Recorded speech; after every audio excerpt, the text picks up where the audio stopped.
Hello, in this video, we will have a look at the morphological as well as microscopical aspects of ephedra stem. Myself, Dr. Bhushan Pimpre.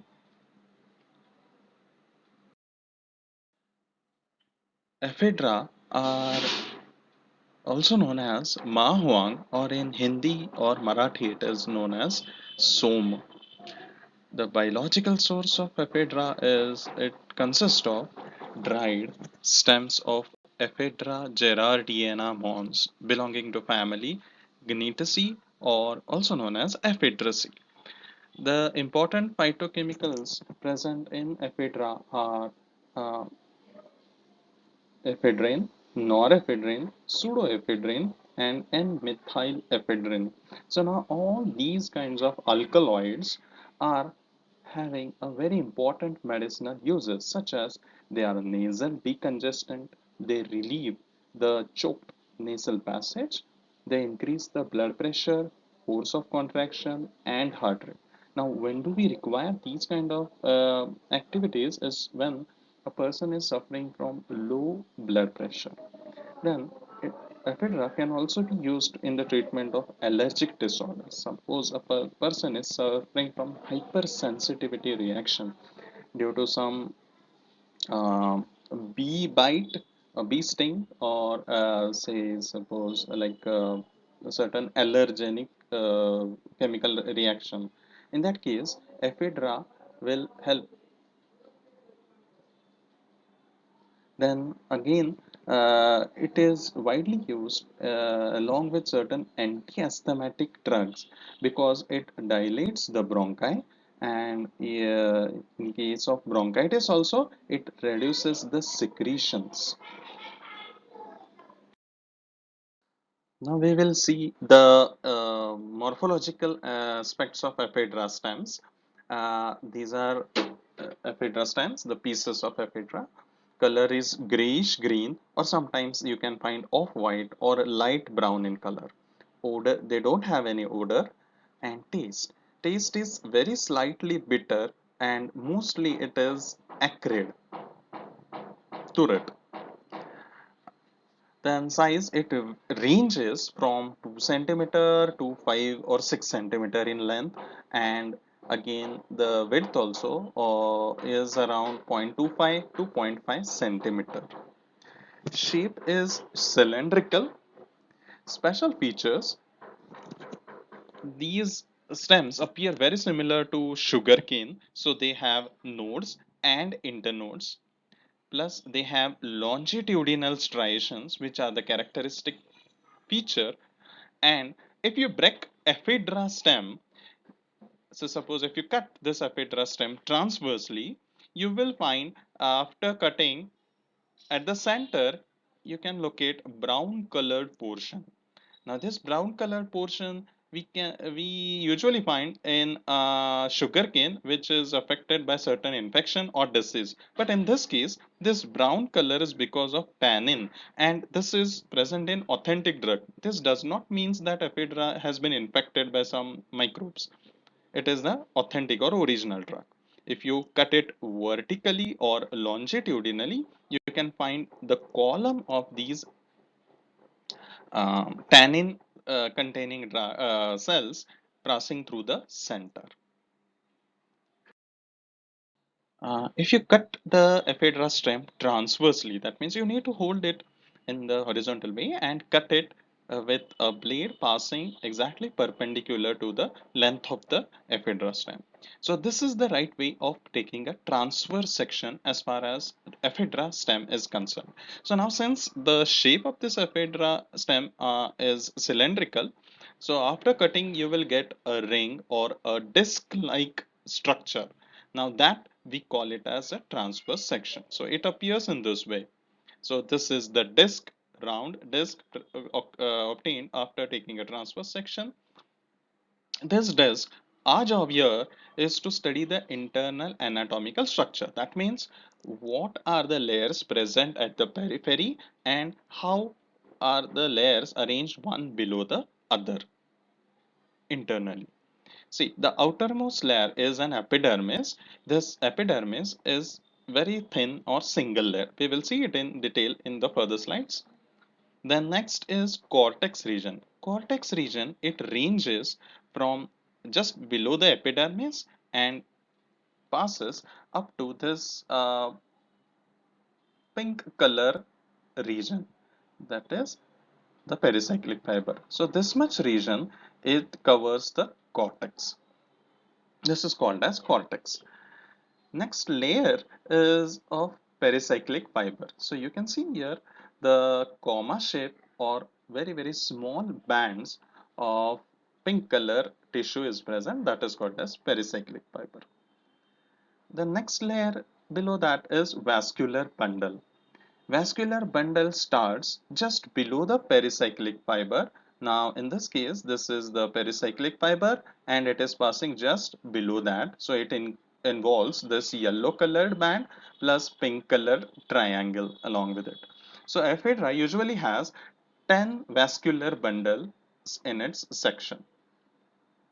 The innermost region is made up of pith.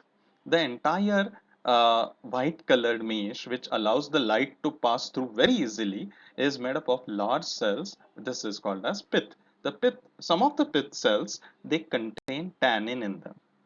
So these are tannin containing cells, and these are the cells which cause a column like appearance once you break the epheteral stem. We will have a look at the microscopy in detail. That means all the layers in detail, one by one. So suppose in the outermost layer, epidermis, it is very single layer, a simple single layer. Here you can see the transparent single layer of cells at the periphery. This is called as epidermis. Now in this case, it has been stained with Sudan red and it has some waxy material. So it takes up the pink or reddish color stain. This is cuticle. Cuticle means the waxy deposition by the outermost epidermal layer. Epidermis, it prevents the inner tissue from desiccation, that means drying, as well as it also prevents the inner tissue from external moisture.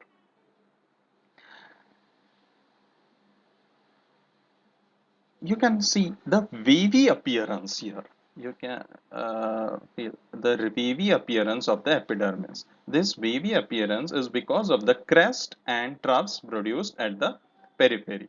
In the previous slides, we have seen lines or striations, vertical striations, and those are because of this crest. Next is stomata.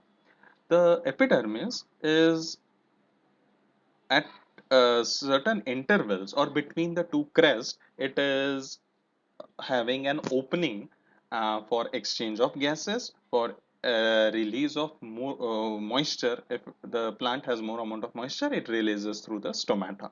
Also, it exchanges the gases through it. So being a stem, it also has these stomata. Next is about the cortex region. Cortex region has few cells, like say suppose these are bunch of non-lignified fibers. These non-lignified fibers, these are the cause for creation of the crest-like appearance or wavy appearance at the periphery. Non-lignified means the cells do not contain lignin in them, so they cannot be stained with any of the stents. Second is the group of lignified fiber. Lignified fiber here, they either appear individually or in a group of 2, 3 or 4. Like here we can see the group of 1, 2 and 4. So these appear randomly in the cortex. Next are palisade cells. Palisade cells are present just below the epidermis in the cortex, and the role of these palisade cells is photosynthesis. See, this plant does not have leaves, or even they have, if they have it, they are very reduced. So the job of photosynthesis is done by these palisade cells present in the stem.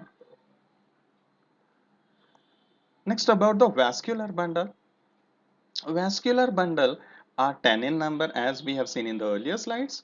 The vascular bundle has a cap. That means on the outer side, it is lined with pericyclic fibers which are lignified and can be stained by fluoroglycinol HCl. Both the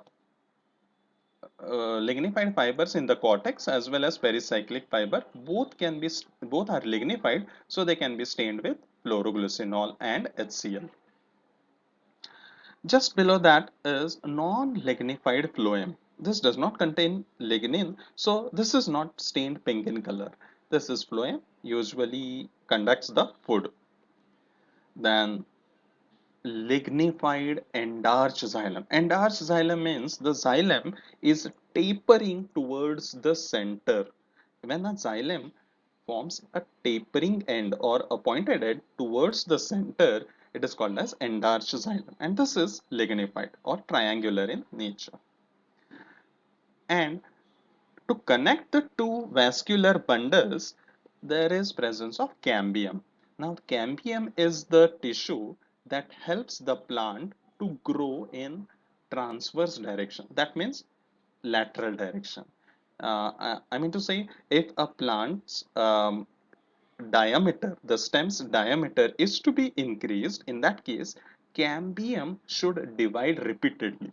So the cambium present here, it keeps on dividing mitotically, and it adds the tissue to the phloem side. It also adds the tissue towards the xylem side, thereby pushing the plant towards lateral direction outwards. Thereby the plant grows, the diameter of the stem grows. म्हणजे या झाडाचे जे बुंधा आहे तो असा वाढत वाढत जातो.